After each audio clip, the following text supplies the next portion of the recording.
They need a record button on the front, I feel like. We are on our way to our first shoot at Graybox Nashville, which is just our friend Cody's studio. We're gonna go get some coffee beforehand. I'm feeling good. I think we're gonna have fun. It's like the perfect first shoot because it's really low key, it's some friends, it's a really beautiful location. Like, Yeah. it's not gonna be hard to take pretty footage because it's such a pretty place. I think he's most excited about drone shots, so we'll plan to get a bunch of those. We're pretty much going, and for 2 hours straight, we're gonna get as much content Till as the humanly batteries possible. die. This camera, the rear view, it's so much better than it was on that other rental car. Like, oh, I can actually see and use it. The matchas at Dose taste more grass. Taste like grass more than a lot of places. I like them though. That's what a good matcha tastes like. Get a close-up of this. Cheers to our first gig. Grass. So what'd you get? Cuban. Cuban? Cuban is like, I think sweetened condensed milk and half, maybe. I actually don't know. Yeah. But I think it's like a different kind of milk. Like instead of just using whatever milk you want and frothing that milk and like having half and half or something in it, it's like sweetened condensed milk with it. Yeah. So it's very sweet and very frothy. Cool. So our plan is once we get there, my role will be more so with the DSLR, going around and getting detail shots. And then I'm the G7X guy. And drone. And drone. And we're gonna Yeah. fly it inside a little bit, and I was practicing last night and it made me more nervous in some ways and then more It was a little bit scary. because it's so stable, but when it's inside it's trying to communicate with satellites, and so if that gets a little weird and you're close to a wall, it's definitely iffy. It'll be fine. A lot of the shots that we're getting are gonna be very smooth, just like pull and push shots from different angles, so it's gonna be good. I'm excited. I feel like we're gonna need a whole debrief of like, you know, when you're an entrepreneur, you like try a bunch of different things, and especially like your first gig, it's like, do I like basically doing like almost real estate videography or like that kind of footage, or would I be more interested in having interview style things involved, which we don't have any like interview shots for today. So okay, you ready? To the site. To the site. SD card in here. It's just my Altoids box that I stored stuff in. But I had to put on an indie filter because it's a little bright out here. You always have to do that in the daylight. So that's the view from the ground. It's a little dark. Whoa. Don't mind me stepping into a giant hole. Now we start.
We are back after our shoot.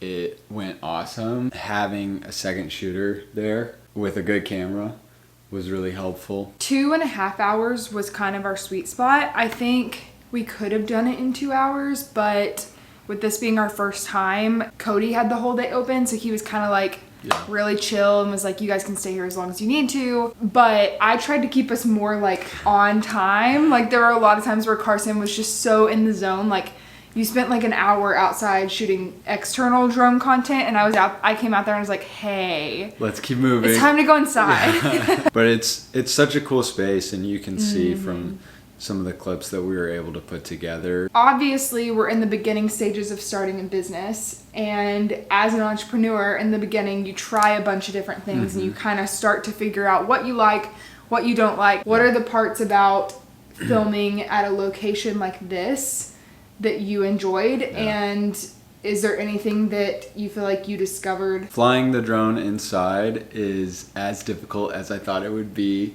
So that's something that you kind of just have to get used to a little bit. I just always want more time so I can get more shots. So that's something I didn't realize would be so much of a thing. It's a building with 5 rooms in it, and like 2 of those are closets, but I could probably still be there for like 4 more hours to get stuff that, you know, and then I would go back the next day and the lighting's a little different, and I could do another whole couple thing all over hours again. Yeah, so that's something that I'm learning. Definitely let us know if you like kind of watching the behind the scenes of some of these video shoots that we're doing. We do really appreciate if you are watching this video all the way to this point in it. It's really helpful for us if you give it a like, leave a comment of what you thought of the space that we got to shoot in, if you have any tips for young filmmakers, new filmmakers, and then subscribe if you want to see more videos like this. Thanks for watching. Bye.